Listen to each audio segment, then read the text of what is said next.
ভিডিওটা শেয়ার করবেন। এই মুহূর্তে 2000-এর মতো সংযুক্ত আছেন, সবাই যদি শেয়ার করেন 1 ঘন্টাও কিন্তু সময় লাগবে না। হামাসের ভয়ে দেশ ছেড়ে পালাচ্ছেন ইসরায়েলিরা। বিমানবন্দর এবং দূতাবাসগুলোতে হুমড়ি খেয়ে পড়ছেন অনেক মানুষ, কিন্তু হাজারো মিসাইলে ঝুঁকিপূর্ণ আকাশসীমায় বিমান ওড়াতে রাজি নয় এভিয়েশন সংস্থাগুলো, তাই বাতিল হচ্ছে ফ্লাইট। নিজ দেশের নাগরিকদের উদ্ধারে সামরিক বিমান পাঠাচ্ছে কোনো কোনো দেশ। হামাসের আক্রমণে একদিন না যেতেই হুমড়ি খেয়ে দেশ ছাড়ছেন ইহুদিরা। বিমানবন্দরে চাপ সামলাতে ঘাম ছুটছে এভিয়েশন কর্মীদের। একদিনে দেশটির বেন গুরিয়ান বিমানবন্দরের একটি টার্মিনাল দিয়েই দেশ ছেড়েছেন 60,000 যাত্রী। দ্রুত দেশ ত্যাগ করতে ইউরোপিয়ান দূতাবাসগুলোতে ভিড় করছেন ইসরায়েলিরা। তবে মিসাইলে পূর্ণ আকাশসীমায় বিমান চলাচল হয়ে পড়েছে ঝুঁকিপূর্ণ। প্রতিদিনই বাতিল হচ্ছে অসংখ্য ফ্লাইট। হামাসের হামলায় ভিনদেশীরাও আটকে পড়েছে ইসরায়েলে। নিজ দেশের ইসরায়েলের হামলার পর বিশ্বে আর একা নয় ইরান, বার্তা দিয়েছে মুসলিম বিশ্ব। সৌদি আরব, তুরস্ক থেকে শুরু করে সংযুক্ত আরব আমিরাত চলে গেছে ইসরায়েলের বিরুদ্ধে।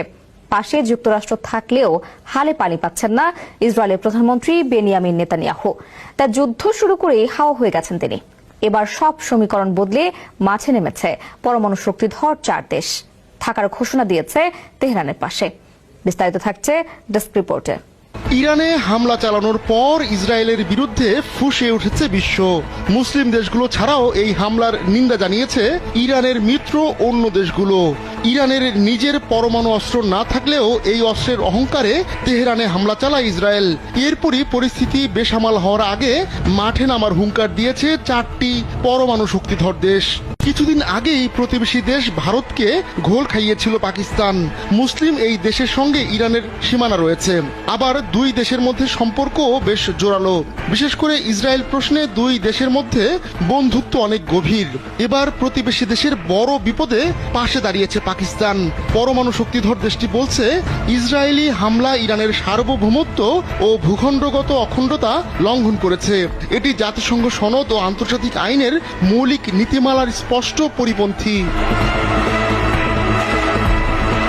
ইরানের সঙ্গে এশিয়ার আরেক পরমাণু শক্তিধর